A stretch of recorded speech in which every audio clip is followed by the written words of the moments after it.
가사라도 좀 띄워주면요. 예수 그리스도의 소망과 평화가 여러분들과 함께 하시기를 바라겠습니다. 요즘 어떻게 많이 좀 힘드시죠? 아까 장로님도 말씀하셨지만 기도할 때 기도 드리셨지만 벌써 1년 넘어가고 있습니다.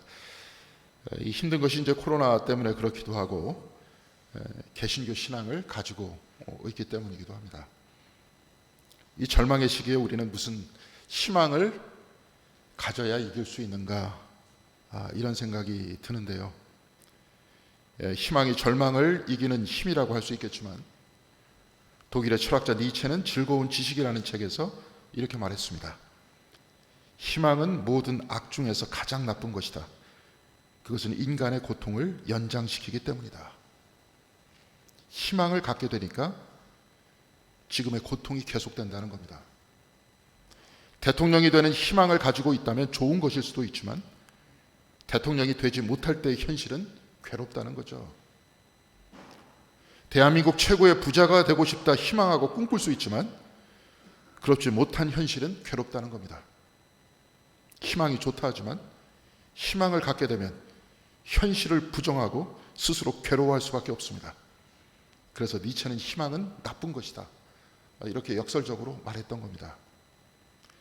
니체에게 영향을 받은 미국의 파워블로거 마크 맨슨은 희망 버리기 기술이라는 책까지 썼는데요.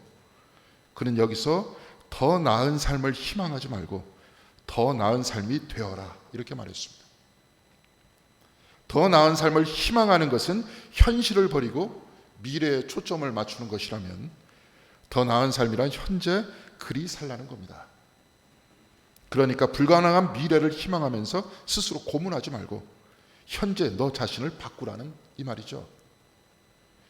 그러니까 니체와 마크 맨슨이 말한 희망은 나쁜 것이다, 희망은 버려야 한다, 이 말은 불가능한 미래를 꿈꾸는 것이 아니라 지금 내가 바뀌면 행복해진다, 사실 이걸 말하고 싶은 거였습니다.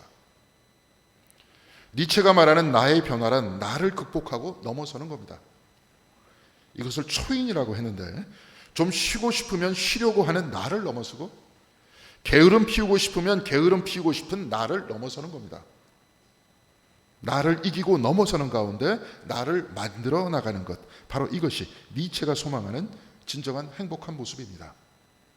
게으른 나를 이기고 쉬고 싶은 나를 이겨내야지 내가 제대로 만들어주고 내가 제대로 만들어져야 진정한 미래가 열릴 것 아니겠습니까? 그런데 우리 기독교 신앙에서는 나를 내려놓는 것이야말로 나를 넘어서는 것이다, 이렇게 또한 역설적으로 이야기하고 있습니다. 돈을 더 벌려고 희망하지 말고 돈을 더 벌려는 욕망을 줄이라는 겁니다. 중형차를 타야 행복하다고 희망한다면 지금 소형차 타는 것이 괴롭지만 만일 중형차 타고 싶은 욕망을 내려놓으면 소형차 타도 행복해진다는 겁니다. 내 차가 있어야 한다는 욕망까지 내려놓으면 대중교통 타고 다녀도 행복하게 돼 있습니다. 욕망을 내려놓고 불가능한 희망을 내려놓으면 지금 즉시 행복하다, 이 말이죠. 이게 기독교식입니다. 좀 전에 우리는 주기도문을 드렸는데요. 주님께서는 딱 하나 하나님께 달라고 기도한 것이 있었습니다. 그건 일용할 양식입니다. 하루 먹을 양식입니다. 이 하루 먹을 양식을 말씀하신 이유는 출애굽 시절 만나를 거두어 드린 바로 그때를 기억하면서 하신 말씀이었습니다. 일용할 양식을 얻기 위해서는 아침에 일어나서 만나를 거두어 드리고 빵을 만들어 먹는 작은 노동만 있으면 됩니다. 하루 먹을 양식을 구하려면 오늘날에도 작은 노력으로도 충분히 얻어낼 수 있습니다. 만일 내가 하루 먹을 양식에 만족할 줄 알고 살아간다면 나는 바로 그 자리에서 충만하고 행복해질 수 있습니다. 부자는 돈이 많아서 부자가 아니고 자신이 가진 것에 만족할 줄 알아야 진짜 부자가 아니겠습니까? 희망이란 미래에 있지 않고 지금 현재에 있습니다. 희망이란 미래의 상태가 변화되는 것이 아니라 지금 내 존재가 변화되는 데 있다는 말씀입니다. 그래서 나의 욕망을 줄이는 것이 희망이고 더 나아가서 이것을 나누는 것이 희망입니다. 오늘 우리가 읽은 구약 성서의 말씀은 이 불확실한 미래 앞에서 사람을 믿지 않고 하나님을 믿어야 한다, 이렇게 가르치고 있습니다.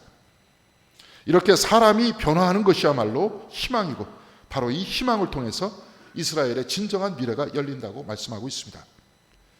오늘 본문 이사야서 40장 21절은 이사야가 백성들에게 질문하는 형식으로 되어 있습니다. 너희는 알지 못하느냐? 듣지 못하였느냐?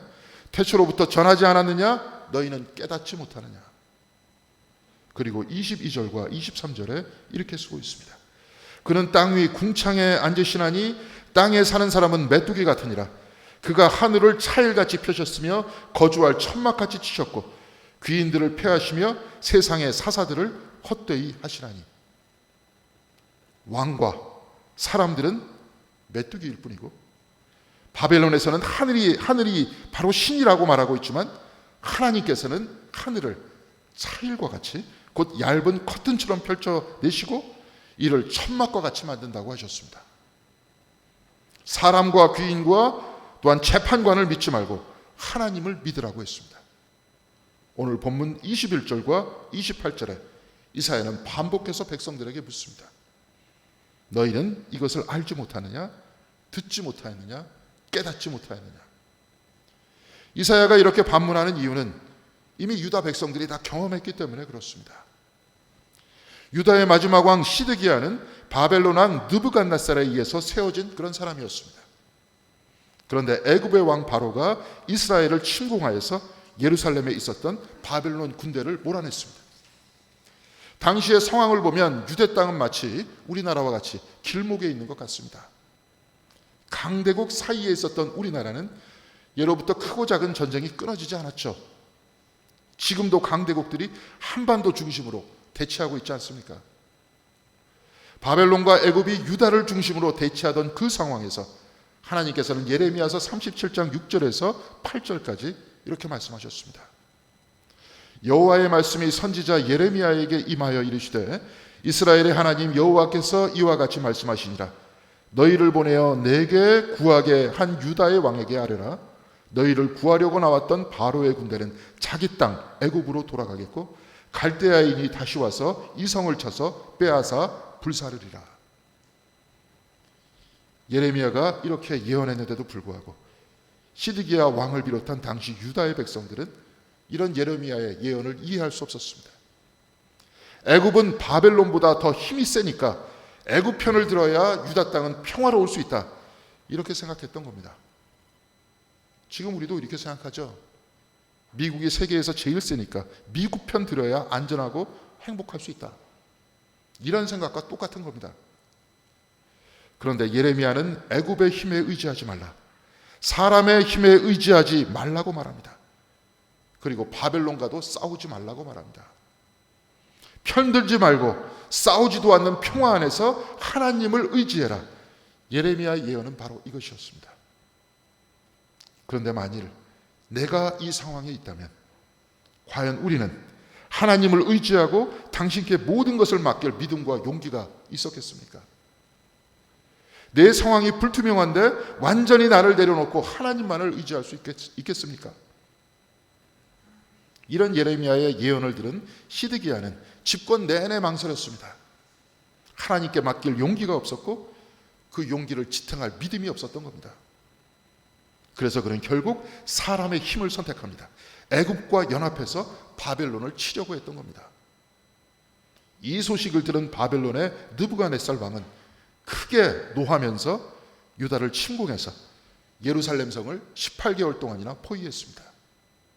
그 긴 시간 동안 바벨론군이 성을 포위하고 있으니 성 안의 백성들은 양식이 떨어져서 극심한 기근에 시달리게 됐습니다. 예레미야가 4장 10절에는 이 처참한 상황에 대해서 이렇게 기록하고 있습니다. 딸 내 백성이 멸망할 때 자비로운 부녀들이 자기들 손으로 자기들의 자녀들을 삶아 먹었도다. 사람이 사람을 먹을 수밖에 없는 이 극단적인 상황에 몰렸으니 이미 그 성은 저절로 무너질 수밖에 없었던 것 아닙니까? 상황이 이렇게 되자 느부갓네살은 공격할 때가 왔다고 하면서 예루살렘 성 앞에 토산을 쌓아서 공격했습니다. 그리고 바벨론의 군대는 성 안으로 진격해 들어왔습니다. 성문이 부서지고 성벽이 무너져 내리자 시드기야는 신하들과 같이 도망을 하지만 곧 붙들려서 느부갓네살 왕 앞으로 끌려갔습니다. 그리고 그 자리에서 시드기야는 자식들이 처형하는 모습을 자신의 두 눈으로 지켜봐야 했습니다. 그리고 이것이 끝이 아니었습니다. 그의 두 눈이 뽑혀서 쇠사슬에 묶여서 바벨론으로 끌려갔습니다. 그리고 유다 백성들도 똑같이 사슬에 묶여서 바벨론으로 잡혀갔습니다. 오늘 본문에서 이사야는 너희는 알지 못하느냐, 듣지 못하였느냐, 깨닫지 못하느냐 이렇게 묻고 있습니다. 하나님을 믿지 않고 사람을 의지했을 때 이 민족이 어떻게 되는지 알지 못하느냐, 듣지 못하느냐, 깨닫지 못하느냐 이 말씀이죠. 그리고 오늘 본문 26절에 이사야는 이렇게 선언하고 있습니다. 너희는 눈을 높이 들어 누가 이 모든 것을 창조하였나 보라. 주께서는 수요대로 만상을 이끌어내시고 그들의 모든 이름을 부르시나니 그의 권세가 크고 그의 능력이 강함으로 하나도 빠짐이 없느니라. 오늘 주보의 목회단상에서 이 말을 해석한 아브라함, 여호수아, 헷셀의 글을 제가 소개했는데요. 제가 그 앞부분을 읽어드리도록 하겠습니다. 하나님의 장엄한 현존은 너무나도 뚜렷하고 하늘과 땅은 그분의 영광으로 눈부시게 빛난다. 눈만 높이 들면 누가 그것을 지으셨는지 볼 수 있다. 그런데도 인간들은 눈이 멀었고 지하 감옥에서 살고 있다. 이스라엘은 소경들의 눈을 열어줘야 하는 숙명을 지니고 있다. 영혼의 눈이 멀었을 때 나는 한계 있는 인간일 뿐이라는 사실을 사람은 잊고 삽니다. 눈을 들어 하나님을 보지 못하고 지금 여기 있는 것이 전부다 이렇게 생각합니다. 그러니 여기 있는 것을 완전히 소유하지도 못하면서 서로 더 얻기 위해서 싸우고 다투는 것 아니겠습니까? 그래서 오늘 성경의 본문에서는 하나님께서 사람의 이름을 불러가며 세상에 이끌어내셨다 이렇게 말씀하고 있습니다. 이 세상의 고관 대작이 힘있어 보이지만 저들이 우리를 이끌어낸 것이 아니라 하나님께서 우리를 여기로 이끌어내셨다 이 말씀입니다. 그러니 눈에 보이는 저 권력자들을, 눈에 보이는 저 하늘을 의지하지 말고 하나님을 의지하라는 것이죠. 그러나 시드기야 왕은 사람을 의지했고 힘을 의지했습니다. 당시 하루하루가 불안했던 사람들은 또한 우상을 만들어서 숭배했습니다. 성경 안에서 우상을 표현하는 다양한 방법이 있는데 이 중 하나는 너희가 손으로 만들었다, 바로 이것입니다. 신명기 4장 28절에는 우상을 손으로 만든 목석의 신이라고 했고 신명기 27장 15절에서는 손으로 조각하였거나 부어 만든 우상 이렇게 표현했습니다. 오늘 본문에서 귀인과 재판관을 예로 들고 있는데 귀인과 재판관의 자리도 사람이 만들지 않았습니까? 귀인과 재판관 뿐이겠습니까? 왕도 그렇고 대통령도 그렇고 수상도 그렇고 재벌도 그렇고 다 사람이 만든 자리가 아니겠습니까? 그 자리에 앉은 이들은 모두 다 거대해 보이고 힘있어 보이지만 이들 모두는 육을 가진 사람이고 하나님 앞에서 죄인일 뿐이고 시간이 지나면 세상을 떠나야 할 한정된 피조물에 불과하지 않겠습니까? 이들을 의지하는 것은 마치 손으로 조각하여 부어 만든 우상을 의지하는 것과 무엇이 다릅니까? 오늘 이사야서는 이들 모두 다 메뚜기와 같고 하나님께서는 이들을 커튼과 같이 열어 젖힌다고 했습니다. 그리고 오늘 본문 28절에서 31절까지 예언자는 이렇게 선언하고 있습니다. 너희는 알지 못하였느냐, 듣지 못하였느냐, 영원하신 하나님 여호와 땅끝까지 창조하신 이는 피곤하지 않으시며 곤비하지 않으시며 명철이 한이 없으시며 피곤한 자에게는 능력을 주시며 무능한 자에게는 힘을 더하시라니 소년이라도 피곤하며 곤비하며 장정이라도 넘어지며 쓰러지되 오직 여호와를 앙망하는 자는 새 힘을 얻으리니 독수리가 날개치며 올라감 같을 것이요 다른 박질하여도 곤비하지 아니하겠고 걸어가도 피곤하지 아니하리로다. 하나님이 없는 인간은 메뚜기일 뿐이지만 하나님을 의지하는 그는 독수리라고 말하고 있습니다. 하나님이 없이 귀인과 재판관은 헛것이고 소년이라도 피곤하고 장정이라도 넘어 쓰러지지만 여호와를 앙망하는 자는 다람박질하여도 쓰러지지 않고 걸어가도 피곤하지 않다고 말씀하고 있습니다. 이사야는 바벨론의 포로로 끌려가 절망 한복판에 있을지라도 역사를 통해 알게 되고 듣게 되고 깨달으라, 이렇게 말하고 있습니다. 그리고 사람을 의지하고 사람의 손으로 만든 것을 신뢰하던 과거를 버리고 하나님을 앙망하는 사람으로 변화되는 것, 바로 여기에 소망이 있다고 말씀하고 있습니다. 동방신학자인 블라드리 미스키는 하나님과 사람이 다른 점은 하나님은 시작도 없고 끝도 없는 분이시지만 사람은 시작이 있을 때 끝이 있는 존재라는 점이다, 이렇게 말했습니다. 저와 여러분은 모두 다 생일이 있습니다. 우리가 세상에서 우리의 첫 숨을 쉬기 시작한 바로 그날이 생일이죠. 그리고 우리 모두는 그 숨이 거쳐야 하는 마지막 날을 맞이할 수밖에 없습니다. 세상의 생명은 지나가지만 우리 신앙인들은 하나님께서 우리를 무한하게 하셨다는 것을 알고 있습니다. 그래서 우리의 눈을 들어서 하늘을 보아야 하는 겁니다. 눈을 크게 뜨고 내 생명의 근원은 누구이시고 우리가 어디로 돌아가는지 깨달아야 합니다.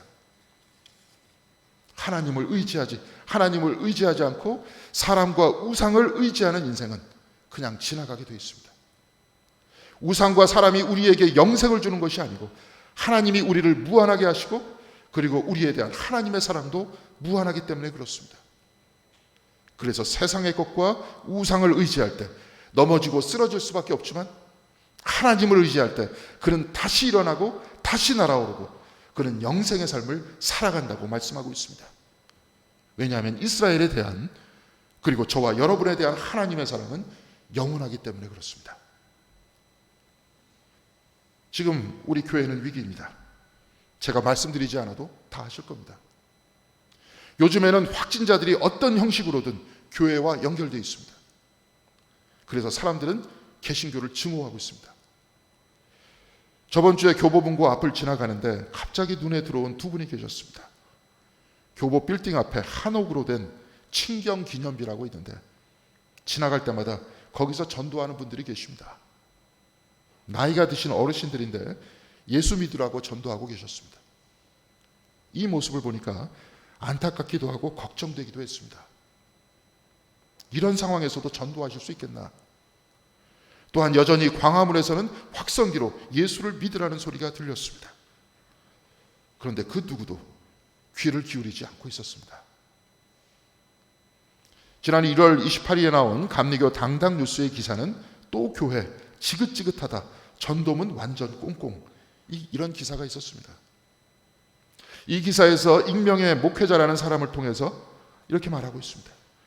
몇몇 통제되지 않는 교회나 단체들의 일탈 행위로 안 그래도 교인 수 감소가 우려되고 있는데 빈자리를 채울 전도의 문마저 꽁꽁 얼어붙은 것과 다름 아니다면서 목회자는 물론 교인들까지도 싸잡아 욕먹는 현실이 안타깝다, 이렇게 쓰고 있습니다.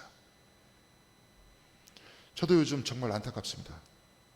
어디서 시작해야 될지도 모르겠고 한편으로 교회가 이런 상황에 내몰리기 전까지 내가 무엇을 했나 하지 못한 내 자신이 부끄럽기도 합니다. 또한 교회발 집단 감염이 나오면서 개신교의 위기감이 올라오는데 정작 사과해야 할 사람들은 사과하지 않고 엉뚱한 사람들이 사과하는 모습을 지난 몇 주간 지켜봤습니다. 이래저래 위기라고 하지만 오늘 말씀을 다시 읽어보니까 시드기야와 백성들이 강대국을 의지하고 사람을 의지하고 우상을 의지했다 하여 나라가 망하고 바벨론의 포로로 잡혀갔지만 백성들은 이를 통해서 알게 됐고 듣게 됐고 깨닫게 됐다고 말씀하고 있습니다. 그렇다면 우리 역시 지난 교회의 역사를 통해서 들어야 하고 알아야 합니다. 그리고 누구를 의지해야 하는지 깨달아야 하지 않습니까? 지금 교회가 위기의 상황에서 우리가 분명히 해야 할 것이 한 가지 있습니다. 교회란 하나님 없이는 존재할 수 없는 곳입니다. 그런데 하나님께서는 교회가 없어도 당신의 존재에 하등에 문제될 것이 없다는 것입니다. 사람들은 지금 교회를 비난합니다. 교회를 비난한다고 해서 하나님의 존재가 사라지는가? 아닙니다. 교회를 아무리 비난한다고 해도 존재하시는 하나님에 대해서는 하등에 문제될 것이 없습니다. 그렇지 않습니까? 나아가 이들이 하나님이 없다고 해도 역시 존재하시는 하나님에 대해서는 하등에 문제가 없습니다. 예를 들어서 여러분이 지금 여기 이렇게 살아계신데 사람들이 밖에서 여러분들이 세상에 없다고 아무리 떠들어봐야 여러분의 존재에는 전혀 문제가 없다는 것과 똑같습니다. 또한 지금 교회를 비난하는 이들이 하나님을 비난하는 것입니까? 예수를 비난하고 있습니까? 그렇지 않습니다. 사람들은 지금 교회를 비난하고 있는 겁니다. 사람들은 정확하게 한국교회의 신학을 이미 다 파악하고 있습니다. 한국교회의 신학은 딱 하나밖에 없습니다. 성장신학입니다. 교회가 커지는 거, 이거 하나밖에 없습니다. 희망의 신학이니 생태신학이니 여성신학이니 영성신학이니 다 나와도 교회들은 이것을 다 성장신학으로 변질시켜버립니다. 목사들이 잘하는 말이 있습니다. 꽝 잡는 게 배다. 한마디로 교회만 크면 다 용서된다는 겁니다. 교회가 커야 권력이 생기고, 교회가 커야 자리가 생기고, 교회가 커야 물질이 생기기 때문에 그렇습니다. 교회 크게 하는 것을 부흥이라고 했는데 사실 부흥이란 영어로 리바이벌이죠. 다시 깨어난다는 겁니다. 교인 숫자가 는다는 것은 부흥의 부수적인 일입니다. 그런데 한국교회는 교인 수만 늘리고 건물만 크게 지려고 했습니다. 그런데 지금 큰 곳이 위기입니다. 크게 모이는 곳에 코로나가 크게 돕니다. 이제 크게 모이는 것에만 신경 쓰던 교회가 그렇게 하지 못하니까 당황해하고 있는 겁니다. 그리고 사람들은 이런 교회를 비난하고 있습니다. 그런데 우리는 우리의 창조주가 누구이고 누가 우리에게 생명을 주고 우리의 생명이 다 끝난다면 어디로 가는지 우리 영혼의 눈을 열고 보아야 하지 않습니까? 하나님께서 저와 여러분들과 모든 피조물들을 수요대로 이끌어내셨습니다. 우리의 이름을 부르시며 우리 한 명 한 명을 다 알고 계시다고 했습니다. 우리는 눈을 높이 들어서 보아야 합니다. 우리 영혼의 눈을 더 크게 뜨고 깨달아야 합니다. 사람도 그 숫자도 권력과 돈도 우리를 이 세상에 끌어낸 적이 없습니다. 그러니 우리도 이스라엘 백성들과 같이 눈을 들어서 우리의 창조주 하나님을 바라보고 누가 우리를 수요대로 이 땅에 보냈는지 더 깊이 듣고 더 깊이 알고 더 깊이 깨달아야 하는 것 아니겠습니까? 이스라엘이 바벨론의 포로로 끌려간 시대와 같이 지금 한국교회는 절망 속에 있지만 이사야는 우리 모두에게 듣고 보고 깨달으라고 말씀하고 있습니다. 그리고 하나님을 의지하라고 외치고 있습니다. 오로지 성장 신앙만 있어 사람의 숫자를 의지하고 사람을 믿고 물질을 믿는 교회는 피곤하고 곤비하여 지쳐 쓰러지지만 하나님을 앙망하는 교회는 독수리가 날개치며 올라감 같을 것이고 다른 박질하여도 곤비하지 아니하겠고 걸어가도 피곤하지 아니할 것이라고 했습니다. 사랑하는 성도 여러분, 우리 공동교회는 하나님만 앙망하는 교회가 되어야 할 줄로 믿습니다. 땅의 사람과 귀인과 재판관을 믿는 삶은 메뚜기와 같이 한철이고 커튼과 같이 젖혀질 것이라고 했습니다. 하나님을 앙망하는 사람으로 변화하는 것, 바로 여기에 희망이 있는 겁니다. 하나님을 앙망하고 믿어야 내 욕망 따위는 아무것도 아니라는 것을 깨닫게 되는 것 아닙니까? 그래서 바로 이때 내 욕망을 내려놓을 수 있는 것입니다. 그리고 욕망을 내려놓는 바로 그 자리에서 우리는 즉시 하나님 나라를 맞이할 수 있는 겁니다. 사랑하는 성도 여러분, 여러분들 모두 하나님을 앙망하는 독수리와 같은 사람이 되시길 바랍니다. 숫자가 중요한 것이 아닙니다. 예수 1인이 2000년간 사람들의 마음을 변화시켰고 당신을 따르는 제자는 단 12명이었습니다. 여호와를 앙망하는 단 한 사람의 사람이 귀인과 재판관을 의지하는 수만 명의 사람보다 훨씬 더 고귀한 것입니다. 사랑하는 성도 여러분, 비록 이 자리에서 작은 숫자가 모이는 우리 교회이지만 이것을 출입하는 모든 사람들이 다른 박질하여도 피곤하지 않는 하나님의 사람들이 되시길 바랍니다. 그리하여 하나님을 앙망하는 독수리와 같이 하늘로 솟아오르고 나를 괴롭히는 욕망을 내려놓는 지금 이 자리에서 충만하고 행복의 삶을 사시는 여러분들 모두가 되시기를 주님의 이름으로 간절히 기원드리겠습니다. 기도하시겠습니다.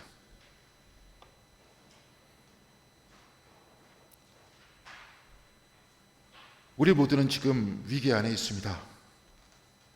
이스라엘이 바벨론으로 잡혀갔고 또한 또 다른 왕국이 바벨론을 치려고 했던 그 위기와 절망의 상황과 같이 우리 모두는 이 절망의 상황 속에서 있습니다.